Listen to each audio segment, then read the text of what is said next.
नमस्कार। चलतु आज बुलिकी देखिबा भुवनेश्वर स्थित कलाभूमि।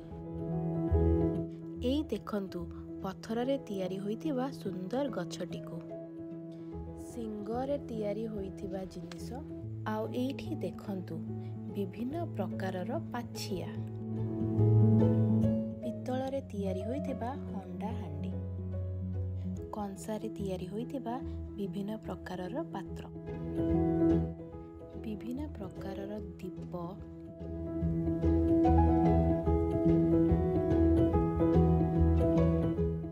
डिबिरी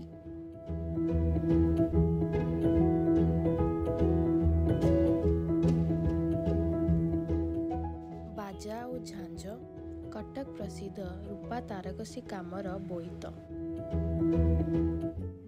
रूपारे तैयारी होइथिबा थाली गिना हार इत्यादि पिपिली प्रसिद्ध बिंचना चांदुआ वॉल हैंगिंग्स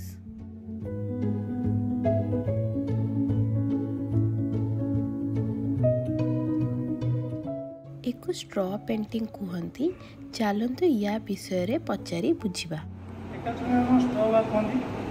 साधारणतः भाव नयला डिस्ट्रिक्ट फेमस कराए आर्टिस्ट मैंने बहुत मैंने समय देकर करते प्रथम मैंने बैकग्राउंड कर प्लाई पर स्केच कर स्केच कलापर नड़ाटा को स्केच अनुसार कटागला अखा द्वारा छिटका आप देखते सब कलर सब नड़ार सब स्टेज अनुसार कलर आसते देन यहाँ फिनिशिंग हो जाए लास्ट टाइम टचुर यूज कर पॉलिश ये बनवा केते दिन लगे मैम स्टेज अनुसार हूँ तो 7 दिन लगे 2 दिन लगे एमती गोटे मस भी लगे देखते आप देखते सब माइथोलॉजिकल स्टोरी तेणु ये सब बनवा समय लगे यहाँ मैंने सेल करा जाए ना खाली सेल केते प्राइस है प्राइस मैम 20,000 स्टार्टिंग स्टार्टिंग एटा अप्रोक्सीमेटली केते आप 22,000 22,000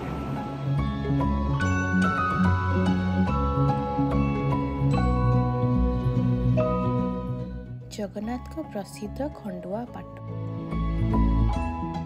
आठी रखा जाइछि विभिन्न प्रकारर रेशम तुला आठी वर्णना करा जाइछि मठा पाट सूता पोकर जीवन चक्र।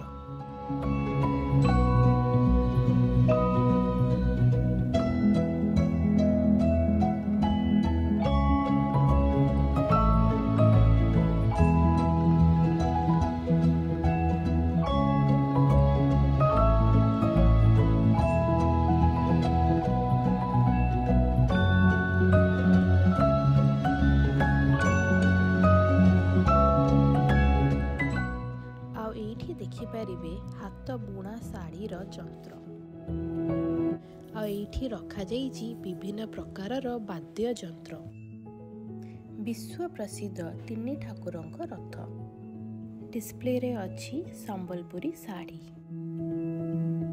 म्यूजियम रो परिवेशटा बहुत सुंदर भावे मेंटेन करा जाइछि। नेक्स्ट टाइम कलाभूमि को विजिट करने को भूलिबेनी। एठी विदाय नौचु। धन्यवाद।